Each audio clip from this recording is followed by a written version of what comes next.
Techie Radha Gayatri మృతి వెనుక వాస్తవాలు మాత్రం బయటపడలేదు.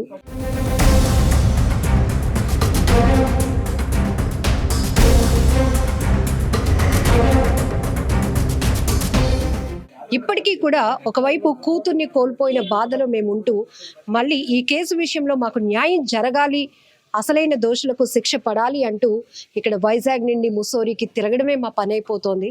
ఇది మానసికంగా మరొక వైపు మాకు మరొక నరకం అంటున్నారు వాళ్ళ తల్లిదండ్రులు. సరే, రాధా గాయత్రి వాళ్ళ నాన్నగారితో మాట్లాడదాం. సార్, చాలా బాధాకరమైన ఘటన. మొదటి నుంచి మీరు చెప్తున్నారు చాలా అనుమానాలు ఉన్నాయని.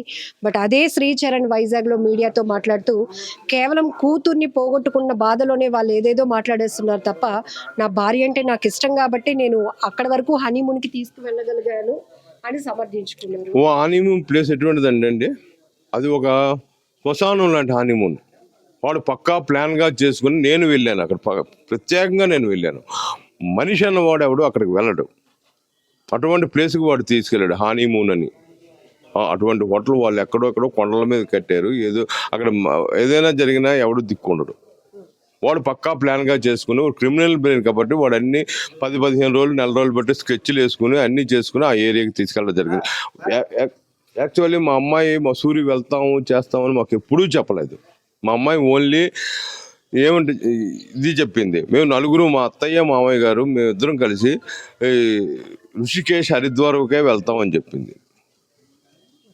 వాడు ఏం చేశాడు, లాస్ట్ మినిట్లోనే వీళ్ళిద్దరిని ట్రాప్ చేసి మమ్మీ డాడీని వాళ్ళు వాళ్ళ అమ్మగారు నాన్నగారిని మేనేజ్ చేసి వాడు వాళ్ళిద్దరిని వెనక్కి ఆపేసి వాళ్ళ భార్యను తీసుకెళ్ళాడు. అది పుట్టినరోజు సెంటిమెంట్ పెట్టి. ఇప్పుడు పుట్టినరోజు సెంటిమెంట్ అని ఏ ఆడపిల్లని ఎంత దుర్మార్గ భర్త అయినా కనికరిస్తుంది. అయ్యో వీడి పుట్టినరోజు ఇవాళైనా వీడు కొంచెం సంతోషంగా ఉంటాడేమో అని చెప్పి ఆ రూపంలో వెళ్ళింది తప్ప వీడు చావుకి బహుమతిగా ఇస్తాడని మా అమ్మాయి ఊహించలేదు. అర్థమైందండి, అది జరిగింది. సరే, ఇక్కడ శ్రీచరణ్ చెప్తుంది మీరు చెప్పిన మాటే, అంటే ఏదైతే తను మభ్యపెట్టి తీసుకువెళ్ళాడు అంటున్నారు, అక్కడ మీరు పాప మృతి చెందింది అనేది మీకు ఎన్ని గంటలకు తెలిసింది? అక్కడ మేనేజ్ ఏమైనా చేశాడు అంటారా? 100% మేనేజ్ చేశాడండి. మా అమ్మాయి చాలా ప్రూఫ్లు ఉన్నాయి నా దగ్గర, అవి తర్వాత నేను పెడతాను బయట. అర్థమైందా? ఇవాళ మీకు చెప్పేది ఏంటంటే వాడు 6:30కి మా అమ్మాయి చనిపోయింది, మాకు 8:10 టికెట్లు బుక్ చేసి మరి ఫోన్ చేశాడు. వీడియో కాల్ ఏదో మాట్లాడినట్టు తర్వాత బుక్ చేసి మామయ్య గారు ఇలా అత్తయ్య గారికి ఫోన్ చేశాడు. తర్వాత మా మిస్సెస్ ఏమిటి ఇలా వీళ్ళు మాట్లాడుతున్నా అంటే నేను తీసుకుని మాట్లాడితే మామయ్య గారు ఇలా మీకు టికెట్లు, అత్తయ్య గారికి మీకు టికెట్లు బుక్ చేశాను, మీరు అర్జెంటుగా డెహ్రాడూన్ వచ్చేయండి అంటే వాడు పక్కా ప్లాన్ చేసుకున్నాడు. అర్థమైందండి, మసూరి పేరు ఎత్తలే, పక్కా ప్లాన్ అంటే డెహ్రాడూన్ మీరు డైరెక్ట్గా వచ్చేయండి అంటే. మసూరిలో చనిపోయిన అమ్మాయికి డెహ్రాడూన్ ఎందుకు మమ్మల్ని రమ్మనాలి అంటే వాడు ప్లాన్ చేసుకుంటాడు. ఈ డెడ్ బాడీని ఎలాగైనా ఏదో మర్చిపూసి మారగా చేసి కింద పట్టుకుపోవచ్చు నేనని, అంతే కదా ప్లాన్. మసూరి నన్ను డెహ్రాడూన్ రమ్మంటే దాని అర్థం అది జరిగింది. ఫోన్ అది చేశాడు నాకు అంటే ఒంట్లో బాగోలేదండి ఇది అది అని చెప్పాడు నాకు. అమ్మాయి ఇలాగా శ్రోకోల్పై పడిపోయింది, నాకు ఏది కాళ్ళు చేతులు ఆటలేదు, నాకు భయం వేస్తుంది అని చెప్పి నాకు ఫోన్ చేశాడు. అరే బాబు నువ్వు భయమే ఎందుకురా నీకు, ముందు పల్స్ చెక్ చేయి, హార్ట్ బీట్ చెక్ చేయి, ఇవన్నీ నేను చెప్పాను. స్పృహ కోల్పోయిందంటే ఎవరిమైనా అదే చేయమంటాం, ఫస్ట్ ఎయిడ్ కింద అట్లా. అది నేను శరీరం చెక్ చేయరా, చల్లగా ఉందా ఎలాగుంది శరీరం కండిషన్, లేదు మా గారు నాకు అర్జెంట్గా మీరు వచ్చేయాలి, నాకు ఏమి ఇది అవ్వట్లేదు, అది భయపడిపోతున్నాను, అది ఇదే డ్రామా చెప్పాడు. ఫోన్ పెట్టేశాడు. మరి మేము డౌట్ నాకు, మరి ఒక ఇదే నేను అనుకున్నాను ఏదో వచ్చేద్దాం, టికెట్లు కూడా వచ్చాయి మాకు ఆల్రెడీ, టికెట్లు కూడా వచ్చాయి కదా వెళ్ళిపోవడానికి. అప్పుడు మళ్ళీ ఇంకొక అరగంట, ఒక 20 నిమిషాలు అరగంట పోయాక వాళ్ళ అమ్మ నాన్నగారికి ఆల్రెడీ వాడు ఇన్ఫార్మ్ చేసాడు, వాళ్ళ ఢిల్లీలో ఉంటున్నారు వాళ్ళు, సగం దూరం వెళ్ళిపోవడం కూడా జరిగిపోయింది. అప్పుడు వీడియో కాల్ చేసాడు, అంటే అందరికీ నేను ఇచ్చేసిన, అంటే వాళ్ళ అమ్మగారికి నాన్నగారితో అమ్మో నా కొడుకు సత్యహరిశ్చంద్రుడు నా కొడుకు ఎంతో పుణ్యాత్ముడు రాగాలు పెట్టుకుని వాళ్ళ అమ్మ నాన్నగారితో మాట్లాడుతూ మాతో కూడా మాట్లాడాడు. అది జరిగిన సిచ్యువేషన్. సరే, ఇప్పుడు మళ్ళీ మీరు వైజాగ్ నుంచి ముస్సోరికి వెళ్ళి అక్కడ కంప్లైంట్ ఇచ్చారు, వేగవంతమైన దర్యాప్తు జరగాలి, ఖచ్చితంగా ఇందులో ఒక మిస్టరీ ఉంది, సస్పీషియస్ డెత్ అని చెప్పేసి. అక్కడ పోలీసులు ఎలా రియాక్ట్ అయ్యారు సార్? మీరు కంప్లైంట్ ఫస్ట్ నేను వెళ్ళగానైతే ఇప్పుడు శనివారం వెళ్ళానండి. శనివారం అయితే నేను అంటే ట్రైన్ 15th కదా, 19th చేరుకున్నానండి. అక్కడ చేరుకున్న ఫస్ట్ అక్కడ SHO మటుకు మమ్మల్ని ఇచ్చేయలేదు, ఏమీ పట్టనట్టు కూరుకున్నాడు. మీరు 4 రోజులు ఏంది మటర్ చేశారు, మీరు నార్మల్ మర్డర్ కేసు అయింది, వాళ్ళు ఎందుకు వస్తున్నారు, అది ఇది అని ఏవో కథలు చెప్పాడు. కేసు ఇంకా తీసుకోనట్టుగా ఎఫ్ఐఆర్ నేను తయారు చెయ్యను అన్నట్టుగా అదే అంతా అయిపోయింది. మర్చిపూడి మార్గంగా చేసాం మేము, మీరు ఇంకేమో దీని గురించి పట్టించుకోకర్లేదు. మీరు వాళ్ళు డిక్లేర్ చేశారా అది మర్డర్ కేసే గానీ మీరు లేట్ అయ్యారు అని అట్లా ఏమైనా చెప్పడం జరిగింది అక్కడ పోలీసులు గానీ? మరి మేము లేట్ అయినట్టు కదా మేడం, ఇప్పుడు మేము లేట్ అయినట్టు కదా. మేమేమో మర్డర్ అయిన 30 గంటల తర్వాత చేరాం అక్కడ. పక్కనేం కాదు కదా డెహ్రాడూన్ మసూరి అంటేను, అది జరిగింది. అప్పుడు మేము ఏదో ఇన్ఫ్లుయెన్స్ చూపించి అది మీడియా గీడియా వాళ్ళు అందరూ అక్కడ చేరితే అప్పుడు ఎస్హెచ్ఓ మా యాక్సెప్ట్ చేసి సాయంకాలం వరకు మమ్మల్ని కూర్చొని అప్పుడు ఎఫ్ఐఆర్ తయారు చేశాడు. అది జరిగింది శనివారం నాడు. శ్రీచరణ్ ఇప్పుడు ఎక్కడ ఉన్నాడండి? అది మీరు చెప్పాలి. శ్రీచరణ్ ఎక్కడున్నాడు అన్నది మీరు చెప్పాలి. మీరు చెప్పాలి. మీరు నా ముందుకు వచ్చారు, పోలీసులు రాలేదు. మీ మీడియా మిత్రులు అందరూ కలిసి వాడు ఎక్కడున్నాడు, ఎక్కడ తిరుగుతున్నాడు అని మీరు చెప్పాలి. ఫోన్ అసలు అవుతుందా? వైజాగ్ వచ్చాడు, ఇక్కడ ఏదో కార్యక్రమాల్లో పాల్గొన్నాను, నాకు ఆ రెస్పాన్సిబిలిటీ ఉండబట్టి వచ్చాను అని ఏదో సమర్థించుకున్నాడు. వచ్చాడండి, వాడికి ఎఫ్ఐఆర్ లేదు, ఎవరి నుంచి ప్రెజర్ లేదు. వాడు ఏదో దీనిలాగా సత్య హరిశ్చంద్రుడిని వారసుని ఇలాగా వాడు ఇక్కడికి వచ్చి ఏవో స్టేట్మెంట్లు ఇచ్చి వెళ్ళిపోయాడు. నేను ఎప్పుడైతే ఎఫ్ఐఆర్ తయారు చేయించి అక్కడి నుంచి ఎస్హెచ్ఓ చేత ఇక్కడ ఫోన్ వచ్చిందో మరి వాడు అక్కడ ఆల్రెడీ పోలీసులు మేనేజ్ చేశాడు. వాడు మా అమ్మాయి మర్డర్ చేసిన దగ్గర నుంచి 16 తేదీ 10 గంటలు 11 గంటల వరకు అన్ని రకాలుగా చేయవలసినవన్నీ చేశాడండి. వాళ్ళు నేను చెప్తున్నాను అది జరిగింది. సో వ్యవస్థని మేనేజ్ చేసి మీ అందరి మధ్య ఒక తప్పుదో పట్టించాడు. అటు వ్యవస్థని పట్టించాడు, ఇటు తల్లిదండ్రులని పట్టించాడు, అత్తమామల్ని పట్టిస్తున్నాడు, అందరినీ పట్టిస్తున్నాడు వాడు.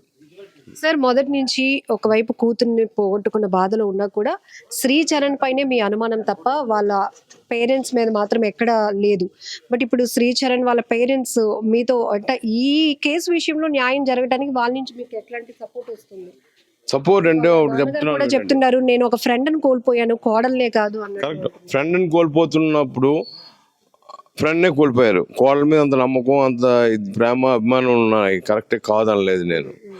బట్ కొడుకుకి పోలీసులు ఎప్పుడైతే శ్రీచరణ్ సెల్ స్విచ్ ఆఫ్ అయ్యాడో వెంటనే తల్లిదండ్రులకి ఇద్దరికి ఫోన్ చేశాడంట ఎస్హెచ్ఓ, మాకు చెప్పాడు. నా అడుగుతాం ఇప్పుడు అప్డేట్ మేము తీసుకోవాలి కదా, నాది బాధ్యత. ఎస్హెచ్ఓకి ఫోన్ చేసి ఎంతవరకు వచ్చా ఆయన ఫోన్ ఆఫ్ చేశాడు, వాళ్ళ అమ్మ నాన్నగారు ఇన్ఫార్మ్ చేశాడు. ఆయన ఏం చెప్పాడు, మిమ్మల్ని అరెస్ట్ చేయవలసి వస్తుంది, మీ కొడుకు నాకు సరెండర్ అయిపోతా అని. మరి బాధ్యత ఉన్న తల్లిదండ్రులు అయితే మరి వాడిని దగ్గరుండి తీసుకెళ్ళారు కదా ఎస్హెచ్ఓ. బాబు నువ్వు ఎక్కడున్నా రారా.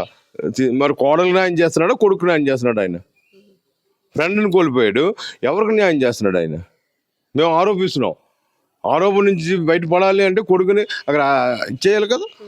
మరి ఏది ఎవిడెన్స్ లేకుండా ఎలా ఆరోపణలు చేస్తారు? ఎవిడెన్స్ నేను చెప్తున్నాను, ఎవిడెన్స్ ఏమిటి ఎవిడెన్స్ చెప్పండి. నా కూతురికి అయితే చిన్న పిసరు హెల్త్ కండిషన్ కూడా ఎప్పుడు బాగోపోవడం అన్నది లేదు. అటువంటి పిల్ల ఎలా చనిపోయింది? నిజాలు పడాలంటే ఇప్పుడు నేను పోరాడుతున్నాను, వాళ్ళు ఏం పోరాడుతున్నారు చెప్పండి. నేను కొండల్లోని గట్రా డబ్బు ఇచ్చేసి అక్కడ నాకు తిరగని పని వచ్చింది. ఇప్పుడు నా ఇంట్లో నా కూతురు సడన్గా చనిపోయింది, నేనే 10 మందిని పిలుస్తాను, ఇలాగ అయిపోయింది నా కూతురు అని నేనే చెప్తాను. ఎక్కడో కొండలో చనిపోయి అది ఆ ఏరియా శ్మశానం లాగా ఉంటుంది. ఆ ఏరియా అంతవరకు వెళ్ళని పరిస్థితికి వచ్చింది వీడికి. పుట్టినరోజు అంటే నాకు వాడు పుట్టినరోజు సెలబ్రేట్ చేసుకుని నా కూతురికి చావు దత్తడే ఇస్తాడా వాడు? చెప్పండి, మీరు ఆలోచించండి. ఒక ఎక్స్ ఆర్మీగా సొసైటీలో ఒక మంచి డిసిప్లిన్ కోరుకునే వ్యక్తులుగా ఉంటారు మీరు. ఇప్పుడు న్యాయం కోసం మీరే ఇంత తిరగాల్సి వచ్చింది. అదే సార్, సమాజం అలాగుంది, ప్రభుత్వాలు ఇలా నడుస్తున్నాయి. నా కూతురు అంత డిసిప్లిన్గా పెంచాను. ఆ అమ్మాయి ఆసామీస్ చదువుతుంది, MBA చేసింది, MCOM చేసింది, MSc సైకాలజీ చేసింది. 10 మందికి చెప్పే లెవెల్లో ఉంది మా అమ్మాయి. 10 మందికి చెప్తా, ఏదైనా సజెషన్ చేస్తుంది, 10 మంది చెప్పే లెవెల్. అదే ఆ అబ్బాయికి ఇది అవ్వలేదు. వాడు ఒక ఇది మొద్దు గమాండ్ మొగాండ్ అని ఒక ఇది పొగరు. నా భార్య నాకన్నా తెలివైంది, నా తల్లిదండ్రులు మా భార్యని మెచ్చుకుంటారు, ప్రతి విషయంలోనే భార్య అన్ని రకాలుగా ఇచ్చేస్తుంది అందరినీ. ఇది అనమాట వాడికి. ఎవరికి? సైకలాజికల్ ఇష్యూ అండి. నాకు మా అమ్మాయిని ఎన్నో రకాలుగా టార్చర్ పెట్టడం ట్రై చేశాడు, కానీ అమ్మాయి తెలివైంది కాబట్టి కొంచెం ఇదైంది. ఇటువంటివన్నీ వస్తూనే ఉంటాయి, తెలివైంది కాబట్టి కొంచెం కోలుకుంది మేడం. ఎన్నో రకాలుగా ఇచ్చేసాడు. ఏదంటారు బ్యాగ్లో ట్రాకర్ పెట్టడం అనిగా, లేకపోతే వాళ్ళు హైదరాబాద్లో ఒక నెల ఫ్లాట్ తీసుకున్నారు, అందులోని సీసీ కెమెరాలు చెక్ చేయించడం అని, ఇటువంటి పిచ్చి పిచ్చి పనులన్నీ చేశాడు. బట్ క్యాబ్లో వెళ్తుంటే వీడియో కాల్ చేసి ఈ పక్క అటుపక్క ఉన్నారు ఇటుపక్క ఉన్నారు, క్యాబిన్లో కూర్చున్నప్పుడు ఇవన్నీ మీ వస్తాయా బయటకు? మరి క్యాబ్లో ఆఫీస్ క్యాబిన్లో కూర్చున్న వర్క్ ఆఫీస్ మీరే ఆలోచించి, MNC company, software company, finance కంపెనీలు ఎన్ని పనులు ఉంటాయి. ఆఫీస్కి వెళ్ళిన తర్వాత వాళ్ళు తిండి మీద చేస్తుంటుందా, మంచి నీళ్ళు తాగడానికి చేస్తుండే టైం ఉంటుందో చెప్పండి. ఎంత బ్రదర్ ఉంటుంది. వీడు కాల్ చేసి నీ లెఫ్ట్ ఎవరు రైట్ ఎవడు, క్యాబిన్లో ఎవరు వచ్చారు, ఏమిటి ఇదంతా? సైకో కాకపోతే ఎవడు? వీడు సైకో అనుకోవాలా, ఎవడు మృగం అనుకోవాలా? నేను ప్రశ్నిస్తున్నాను. ఇన్ని పెట్టాడు నా దగ్గర, అన్నిటికీ ప్రూఫ్ ఉన్నాయి. ఒక సైకోని ఎలా ప్రభుత్వాలు నమ్మి వాడిని విచ్చలవిడిగా వదులుతున్నాయి. ఇలాంటి వాళ్ళని బయటకు వదలడం సొసైటీకి కూడా ప్రమాదం అని ప్రభుత్వం ఎందుకు ఆలోచించట్లేదు? ఇప్పుడు నా కూతురు చేయాలంటే ఇంకో కూతురు రేపు చేయడా, ఇంకో ఆడబిడ్డకి చేయడా? వీడు వాళ్ళు తప్పించుకుంటాడు. చట్టాన్ని మసిపూసి మాటగా చేసి రేపొద్దున ఇంకొక ఆడపిల్లకి చేయడం నమ్మకం ఏంటుంది? ఇది నా వేదన. ఫైనల్ గా ఈ కేసు విషయంలో ఏ రకమైన న్యాయం కోరుతున్నారు? వాడికి ఎటువంటి శిక్ష పడాలండి. అది మరణ శిక్ష, ఏ శిక్ష ఏని కాదు. నేను ఇప్పుడు తప్పు చేసిన వాడికి ఏ శిక్ష? మరణ శిక్ష. ఇప్పుడు మర్డర్ చేసిన వాడికి ఏ శిక్ష చేస్తుంది ప్రభుత్వం? అటువంటి అది కూడా నడి రోడ్డు మీద వేస్తే సభ్య సమాజం గర్విస్తుంది. అటువంటి వాడికి నడి రోడ్డు మీద శిక్ష పడినా నాకు ఇది లేదు. సార్, శ్రీచరణ్కి ఏమైనా రిలేషన్స్ ఉన్నాయా సార్? పెళ్లి కాకముందు కానీ పెళ్లి అవి మనం ఇష్టంగా పెళ్లి చేసుకుని ఇద్దరు ఇష్టంగానే పెళ్లి చేసుకుంటానని నమ్మించాడు. మీ అమ్మాయి అంటే మాకు ఇష్టం, నాకు ఇష్టం. 2 కుటుంబాలని నమ్మించాడు. అటు తల్లిదండ్రులని నమ్మించాడు, ఇటు అత్తమామల్ని నమ్మించాడు, అటు కుటుంబాన్ని నమ్మించాడు, వాళ్ళ రిలేషన్ అందరినీ నమ్మించాడు. ఇప్పుడు ఏముంది, ఇప్పుడు మనం పక్కకి వెళ్తే ఒకలాగా ఉంటాం, 10 మంది ముందు ఒకలాగా ప్రవర్తిస్తాం. అదే అనమాట సైకో మెంటాలిటీ. సార్, ఇప్పుడు మీడియాతో మాట్లాడినప్పుడు అతనిలో యాక్టింగ్ చూసారా, లేకపోతే భార్యను కోల్పోయాను అనే రిగ్రెట్ చూసారా? యాక్టింగ్ చూసామండి. యాక్టింగ్ మీకు తెలీదు. మరి మీరు మీడియా కంటే మీరు క్వశ్చన్ వేస్తారు, ఆన్సర్ క్వశ్చన్ అదే మీరు క్వశ్చన్ వేయడం, ఆన్సర్ చేయడం. యాక్టింగ్ నేను చూశాను కల్లారు, నా కల్లారు. ఇప్పుడు పెడబాబులు నా కళ్ళ నీళ్ళు వస్తున్నాయా? నాకేదో నీళ్ళు రాలేదు, నేను చేయలేదా? నా కూతురు పోయింది, నా కూతురు నాతోనే ఉంది. నేను అల్లారి ముందుకు పెంచుకున్నాను. నాకు ఇచ్చేసేది డాడీ అలా చేయాలి ఎలా చేయాలి అని. దాని మాట వింటుండేవాడిని ఎప్పుడు. దానికి ఊహ తెలిసిందంటే డాడీ అలా ఉండాలి, మనం ఎలా ఉండాలని నాకు చెప్పేది. సర్ప్రైజ్ కూడా చేద్దాం అనుకున్నారు, సెలబ్రేట్ చేసి. ఆ మృగం ఇలా తయారు చేశాడు. అటువంటి మృగాలను ఏం చేయాలి చెప్పండి మీరు? చట్టం మా చేతిలో చట్టం మీద నమ్మకం ఉంది కాబట్టి మేము పోరాడుతున్నాను. నేను ఆ రోజు మా ఊరు తీసుకెళ్ళిన రోజు మా అమ్మాయిని, ఆ రోజే వాడు ఎక్కడా లేక అడ్రస్ లేకుండా పోను, నేను ఆపాను. ఇది మన పద్ధతి కాదు, చట్టం మీద మనకు చట్టాన్ని గౌరవిద్దామని ఆపాను నేను. లేకపోతే మా ఊరు మా అమ్మాయిని తీసుకుని కొన్ని వేల మంది వచ్చారు మా అమ్మాయిని చూడడానికి. దాని ఫ్రెండ్స్ ఎక్కడెక్కడి నుంచో వచ్చారు. గుండె లోతుల్లో నుంచి ఒక తండ్రి మాట్లాడుతున్నటువంటి ఆవేదన. ఇట్లాంటి ఒక కన్న కూతుర్ని నేను పోగొట్టుకున్నాను, తనే నా ప్రాణం అనుకున్నాను, కానీ ఒక వ్యక్తి చేతిలోకి పెడితే తను బాగా చూసుకుంటాడు అంటే అందరినీ నమ్మించి మోసగించినటువంటి పరిస్థితి.